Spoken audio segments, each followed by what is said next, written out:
Hello दोस्तों, क्या आप सोचते हैं कि अपने डाइट और लाइफस्टाइल को चेंज करने से हार्ट के ब्लॉकेजेस को पूरी तरह रिवर्स किया जा सकता है? आज जानेंगे कि क्यों इसमें प्रॉब्लम आती है, क्यों एक्चुअल में ये सच्चाई ना हो कि सिर्फ एक मिथ है। आज इस एस्पेक्ट को डिस्कस करेंगे।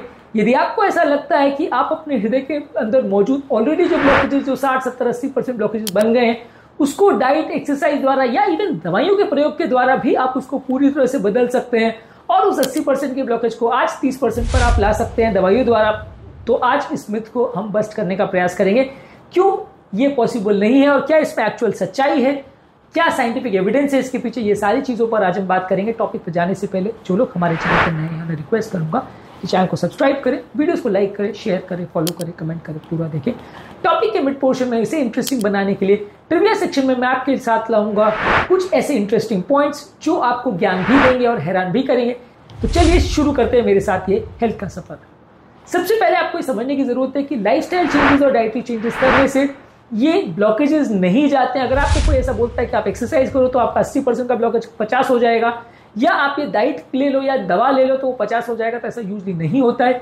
ये कोलेस्ट्रॉल जब नली में जमा हो जाता है तो वहां पे एक इन्फ्लेमेशन होता है, इम्यून सेल इन्फिल्ट्रेशन होता है, वहां पे एक मोटा परत जम जाती है, एक फाइब्रस कैप जम जाता है, जिसकी वजह से ये ब्लॉकेजेस हार्ड हो जाते हैं और इसमें कई बार कैल्शियम भी जम जाता है। इसलिए ये सारे ब्लॉकेजेस को डाइट और लाइफस्टाइल करके आप पूरी तरह से हटा नहीं सकते। डाइट, लाइफस्टाइल चेंजेस या इवन कोलेस्ट्रॉल कम करने वाली मेडिसिन यूज करके भी आप ब्लॉकेजेस की बढ़ने की गति को कम कर सकते हैं, वो भी कुछ हद तक कम कर सकते हैं। पूरी तरह उसको भी आप कम नहीं कर सकते, लेकिन आप उसको पूरी तरह से इरेज नहीं कर सकते। आप ये नहीं उम्मीद कर सकते कि आपने 4 साल दवा ली तो आपका 80% का ब्लॉकेज 0% हो जाएगा, नलियां बिल्कुल सफा हो जाएगी। ऐसा कभी नहीं होता।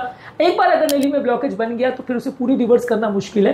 पहले से अगर आपने प्रिवेंशन लिया और ब्लॉकेज बनने नहीं दिया तो आपको प्रॉब्लम नहीं आएगी, पर एक बार अगर ब्लॉकेज बन गया तो उसे हटा पाना ज्यादातर केस में बड़ा मुश्किल होता है। यदि आप हेल्दी इंटरवेंशंस करते हैं, जैसे लो सैचुरेटेड फैट लेते हैं, मेडिटेरियन डाइट लेते हैं, ये सारे आपके इन्फ्लेमेशन को कम करते हैं, कोलेस्ट्रॉल को कम करते हैं, ये नए प्लैकेज को बनने में और ओवरऑल जो पहले के बने हुए ब्लॉकेजेस है वो फटे ना, उसमें हार्ट अटैक ना आए, ये सारी चीजें कर सकते हैं। पर कंप्लीट रिवर्सल आज तक किसी भी स्टडी ने नहीं शो किया है। आज तक शायद किसी एनेक्डोटल केस में कोई कुछ क्लेम कर दे तो अलग बात है, पर कभी भी किसी केस में ऐसा डॉक्यूमेंटेड एंजियोग्राफी में किसी को 80% ब्लॉकेज था वो 50 पे आ गया, ऐसा यूजली देखने को नहीं मिलता है। इवन इमेजिंग स्टडीज में भी, जहां पर डीन ऑर्निश के डाइट या एसेल्स्टीन या प्रिटिकिन डाइट में भी सिर्फ थोड़ा बहुत अर्ली स्टेज में सॉफ्ट प्लाक में रिग्रेशन दिखाया गया है, वो भी बहुत छोटी स्टडीज थी जिसमें कोई क्लियर कट वैलिडेटेड क्राइटेरिया नहीं था। और इवन जो बड़ी बड़ी स्टडीज है जहां पे स्टैटिन्स को हाई डोज में यूज किया, जैसे मीटियोर, रिवर्स, सैटर्न, ये सारी ट्रायल्स में, वहां पर भी ये क्लियर कट शो नहीं कर पाए कि ये कोलेस्ट्रॉल के एडवांस ब्लॉकेजेस पूरी तरह से कम हो सकते हैं, या इसमें बहुत सिग्निफिकेंट रोकथाम देखने को मिल सकती है, या बहुत सिग्निफिकेंट घटोतरी देखने को मिल सकती है, यानी कि 80-70% से कम होकर 10-20% पर आ जाए, ऐसी उम्मीद रखना गलत होगा। बॉडी ये सारे प्लैक्स को रिसाइकल नहीं करता। ये प्लैक जो एक तरह से नलियों में जमा हो जाते हैं, उसके बाद उसको निकालने का कोई नेचुरल तरीका नहीं होता है। लाइफस्टाइल चेंजेस से आप ये उम्मीद कर सकते हैं कि प्लैक्स बढ़े नहीं, उनका स्टेबलाइजेशन हो जाए, अटैक आने का रिस्क कम हो जाए, नली के अंदर मौजूद एंडोथेलियम की लेयर है वो बेटर हो जाए और कोलैटरल सर्कुलेशन बेटर हो जाए। ये चीज आप एक्सपेक्ट कर सकते हो, लेकिन ब्लॉकेजेस खुल जाएंगे ऐसा अभी तक किसी भी डाइट में कभी भी शो नहीं हुआ है साइंटिफिकली। तो इस मिथ को अपने माइंड से निकाल दीजिए। अब जैसा कि मैंने कहा था, हमारे ट्रिविया सेक्शन में कुछ ऐसी स्टडीज बताऊंगा जो मेरे इस डेटा को सपोर्ट भी करेंगे और आपको इंटरेस्टिंग भी लगेंगे। तो ये पॉइंट्स आपको ज्ञान भी देंगे और हैरान भी करेंगे। तो चलते हैं हमारे ट्रिविया सेक्शन में। 1900 में साइंटिस्ट ने सबसे पहले डिस्कवर किया था कि नलियों में जमा कोलेस्ट्रॉल जो है ये हमारे ब्लॉकेजेस का कारण बनता है। लेकिन ओवरऑल मेडिकल कम्युनिटी में खाने वाले कोलेस्ट्रॉल और हार्ट के कोलेस्ट्रॉल का, या ब्लड कोलेस्ट्रॉल और हार्ट के कोलेस्ट्रॉल का जमा होने के ब्लॉकेजेस का रिलेशन जो है वो 1950s में पहली बार लोगों को समझ में आया था। 1948 में फ्रेमिंगम हार्ट स्टडी में एक बड़ी स्टडी किया था, जिन्होंने ये शो किया था कि जिनको हाई कोलेस्ट्रॉल लेवल्स हैं ब्लड में, उनको नलियों के ब्लॉकेजेस होने का चांस ज्यादा है। और इन्होंने ये शो भी किया था कि लाइफस्टाइल चेंजेस और डाइट करने से आप इन सिम्टम्स को मैनेज कर सकते हैं, कुछ हद तक कम कर सकते हैं। खत्म हो जाएगा ऐसा एटलीस्ट नहीं हुआ था, लेकिन आप कुछ फायदा मिल सकता है। इसके अलावा एपिडेमियोलॉजिकल फैक्ट ये है कि 75% पेशेंट्स में जिनको ब्लॉकेजेस होते हैं उनका ब्लड कोलेस्ट्रॉल लेवल नॉर्मल तक हो सकता है। तो इसलिए हर व्यक्ति जिसको हाई कोलेस्ट्रॉल होगा सबको ब्लॉकेजेस हो जाएंगे ऐसा भी जरूरी नहीं है, और हर व्यक्ति जिसको ब्लॉकेजेस है सबका हाई कोलेस्ट्रॉल आएगा ऐसा जरूरी नहीं है।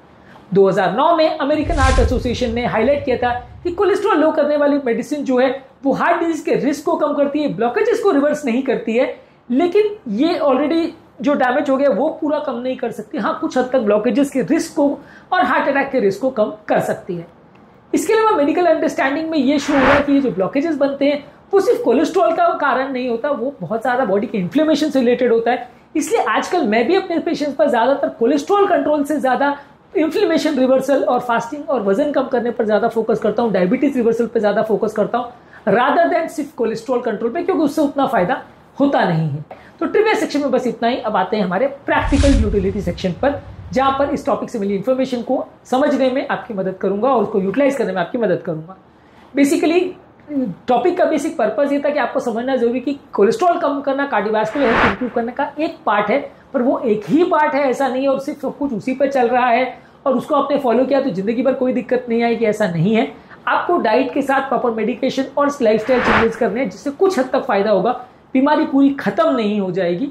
इसके लिए आपको कोशिश ये करनी है कि पर्सनलाइज ट्रीटमेंट प्रोग्राम डेवलप करें जिसमें मेडिसिन, लाइफस्टाइल चेंजेस, ये सारी चीजें इन्वॉल्व हो, तो ये कुछ हद तक डिजीज को बेटर मैनेज करने में मदद करेगी। एक अच्छी अवेयरनेस होना जरूरी है, तभी आप इस ओवरऑल डाइट से और लाइफस्टाइल से ज्यादा फायदा ले सकते हो। और ओवरऑल आपको जरूरी है कि कुछ रियलिस्टिक एक्सपेक्टेशंस रखें। आप अगर अनरियलिस्टिक बिलीफ रखेंगे और आपको लगेगा कि अभी मैंने डाइट कर ली, भी मैंने दवा ले ली तो मेरा 80-90% डॉक्टर पूरा ठीक हो जाएगा, तो वो आपकी बेवकूफ़ी साबित होगी, क्योंकि वैसा होने वाला नहीं है। और आपको थोड़ा बहुत फायदा मिल सकता है, मे भी 80 का 75-70 तक शायद आप उम्मीद कर सकते हो। वो भी स्टडीज ने इवन 10% का रिडक्शन भी शो नहीं किया है ज़्यादातर स्टडीज में, तो इसलिए आप उतना उम्मीद नहीं कर सकते कि आपका सारा ब्लॉकेज चला जाएगा और कभी ट्रीटमेंट की जरूरत नहीं है। कि हाँ, थोड़ा बहुत फायदा मिल सकता है। ये टॉपिक का नॉलेज को अपने डे टू डे लाइफ में यूटिलाइज करना इसलिए जरूरी है ताकि हम इन्फॉर्म डिसीजन ले सके और किस ब्लॉकेज में प्लास्टिक की जरूरत है, किसमें बाईपास की जरूरत है और कहाँ हम दवा पर चला सकते हैं, इस कॉन्सेप्ट को समझ सके। अब आप समझ गए हैं कि लाइफस्टाइल चेंजेस और डाइट से आप कोलेस्ट्रॉल के ब्लॉकेज को रिवर्स नहीं कर सकते, तो अगली बार कोई भी डिसीजन लेने से पहले या ब्लॉकेज के ट्रीटमेंट संबंधित जब भी आप डिस्कशन करें अपने डॉक्टर से, तो इस चीज़ को अपने दिमाग में रख के डिसीजन लीजिए। आप इस भरोसे नहीं बैठे रह सकते कि क्योंकि मैं डाइट फॉलो कर रहा हूँ और क्योंकि मैंने सारा दवाई वगैरह ली तो मेरा सब कुछ ठीक हो जाएगा। इस भरोसे मत रहिए, नहीं तो आपको इससे धोखा मिल सकता है। कोलेस्ट्रॉल के ब्लॉकेज को लेकर यदि आपके मन में फिर भी कोई सवाल है तो कमेंट सेक्शन में लिख के हमें जरूर बताएं। उम्मीद करूंगा कि आज के टॉपिक में कुछ नई बातें जानने को मिली होगी। जो लोग हमारे चैनल पर नए हैं मैं रिक्वेस्ट करूंगा कि चैनल को सब्सक्राइब करें, वीडियोस को लाइक करें, शेयर करें, फॉलो करें, कमेंट करें, पूरा देखें।